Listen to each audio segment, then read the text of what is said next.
मैं अक्सर अकेले रहना पसंद करता था।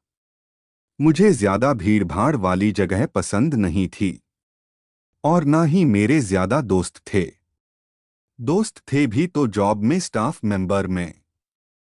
खाली टाइम अकेला रहना पसंद करता था। बात आज से 1 साल पहले की है।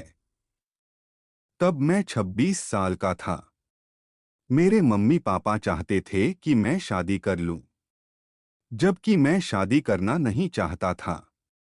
मम्मी पापा को टाल देता था और उनकी दिखाई लड़कियों में जानबूझकर कोई कमी निकाल देता था। मैं नौकरी करता था जिससे मेरा और मेरे घर का गुजारा हो जाता था। मकान किराए का था। मैंने यही सोचा था कि शादी तब ही करूंगा जब रहने के लिए मकान होगा। किराए के मकान में किसी की लड़की को डोट लाने का क्या फायदा। ना ही उसके सपने पूरे होंगे और ना ही उसके शौक।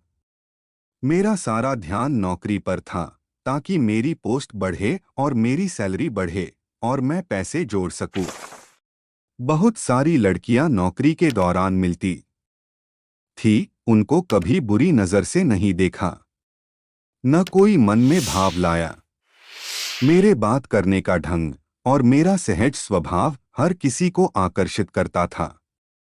इसी सफर में कब किस पागल लड़की को मुझसे प्यार हो गया कुछ पता नहीं चला।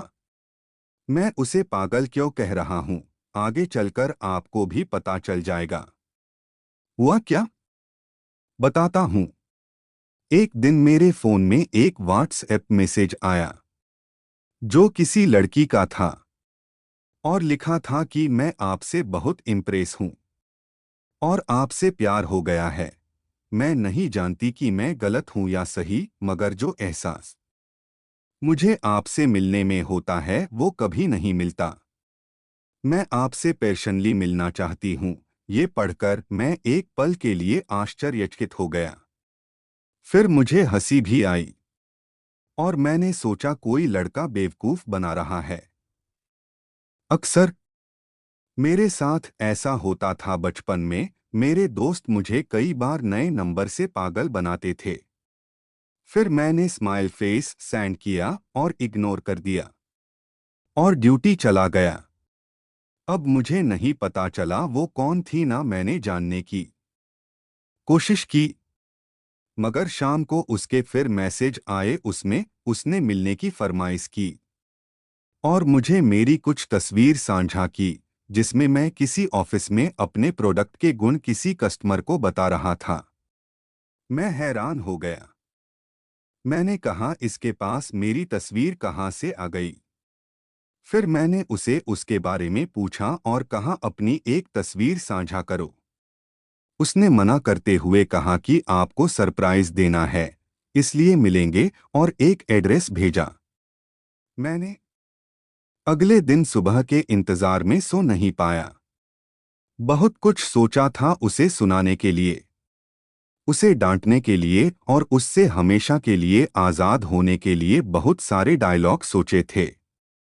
सुबह हुई, मैं जल्दी उठ नहाया धोया और घर से ऑटो पकड़ी, क्योंकि बाइक में कई दिनों से पेट्रोल खत्म था और इतना टाइम नहीं था कि उसे पेट्रोल पंप तक धक्का देकर ले जाऊं।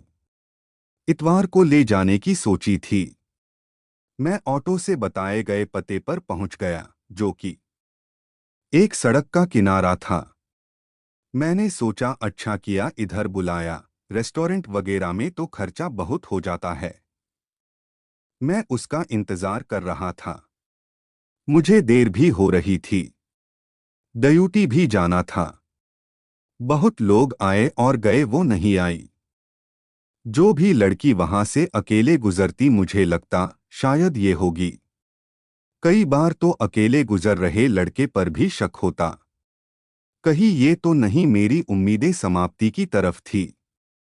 तभी अचानक एक कार वहां आकर रुकी। मुझे गाड़ियों के बारे में ज्यादा जानकारी तो नहीं थी, मगर तब उसका चलन इतना था कि सब उसी कार की चर्चा करते थे। उस कार में एक लड़की थी जो कि बहुत अट्रैक्टिव और सुंदर लग रही थी। मैं खुद से बोला, ये तो हो नहीं सकती। मैं कार से नजर हटाकर दाएं बाएं देख रहा था और साथ ही बार बार टाइम देख रहा था क्योंकि देर हो रही थी। अब वो कार आगे नहीं बढ़ी और मैंने पाया कि वो लड़की मेरी तरफ देखकर कुछ इशारा कर रही थी। मैं जब कार के खिड़की से झांका तो उसने शीशा उतारा, तब जाकर उसकी आवाज आई। उसने काला चश्मा उतारते हुए कहा कि बैठ जाओ। मैं हैरान हो गया। मुझे अब भी यकीन नहीं हो रहा था कि इस लड़की को मुझसे प्यार है। मुझे कुछ अजीब लगा कार में बैठना।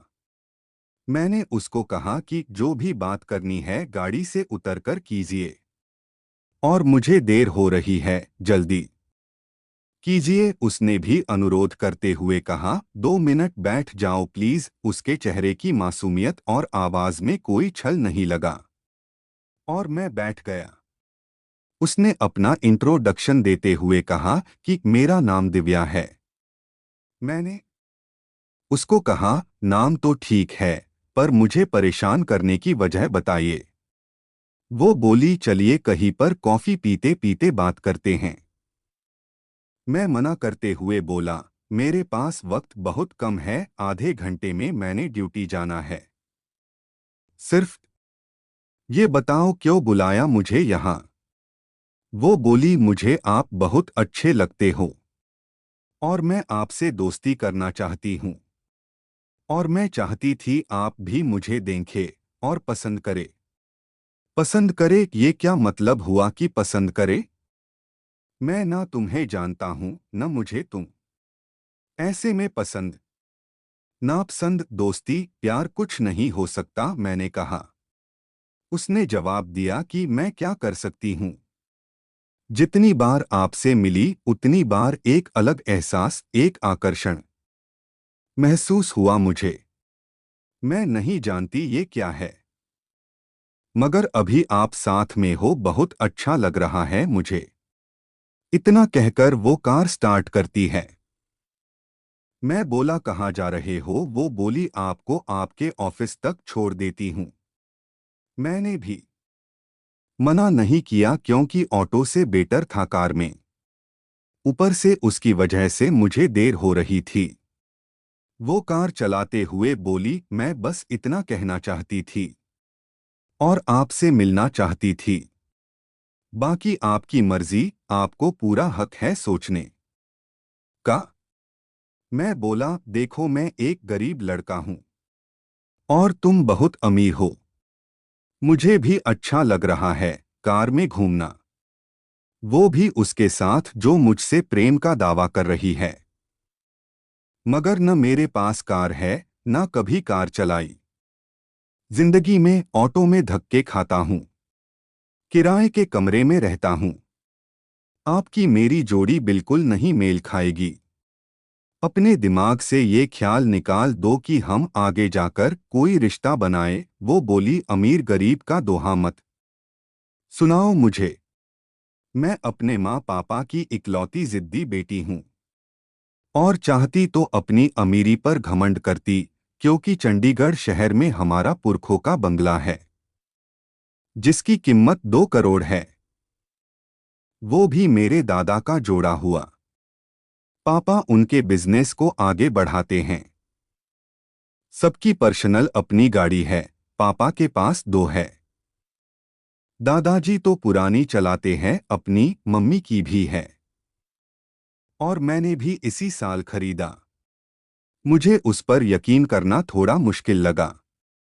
मैं बोला, इससे कोई मतलब नहीं कि तुम्हारे पास क्या है क्या नहीं है। तुम मुझे लालच दे रहे हो, मुझे खरीद रहे हो।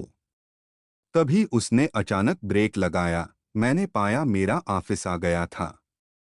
अभी खुलने में 5 मिनट बाकी थे। मैंने उसे समझाया कि वो खुद के फैसले की जांच करे, मगर वो नहीं सुनती, कुछ बस मेरे जवाब का इंतजार कर रही थी। बोलने को मैं हाँ बोल सकता था, मगर मैंने उसे बोला कि आप आज मुझ पर फिदा हो, कल कोई और बेहतर मिल जाएगा उस पर हो जाओगे और मैं ये नहीं चाहता। आप अपने स्टैंडर्ड का कोई ढूंढ लो। मुझे नहीं मंजूर ये प्यार। दोस्तों, पार्ट 1 समाप्त हुआ। अगर आपको पार्ट 2 देखना है तो वीडियो के लास्ट में स्क्रीन पर पार्ट 2 वीडियो दिखेगा, उसे क्लिक करके देखें। अगर कहानी आपको पसंद आई हो तो वीडियो को लाइक करें, कमेंट करें, चैनल को सब्सक्राइब करें और साथ में बेल आइकन को भी जरूर दबा दें ताकि आपको आने वाली सभी वीडियो की नोटिफिकेशन सबसे पहले मिले। और अगर आप भी इसी तरह की वीडियो बना करके पैसा कमाना चाहते हैं तो आप हमारी YouTube कंप्लीट किट खरीद सकते हैं, जिसमें बताया जाएगा कि आपको कंटेंट कहां से लेना है, एडिटिंग कैसे करनी है और साथ में यह भी बताया जाएगा कि वॉइस कैसे बनाई जाती है सॉफ्टवेयर के द्वारा। और इस किट का लिंक आपको हमारे चैनल के अबाउट सेक्शन में मिल जाएगा।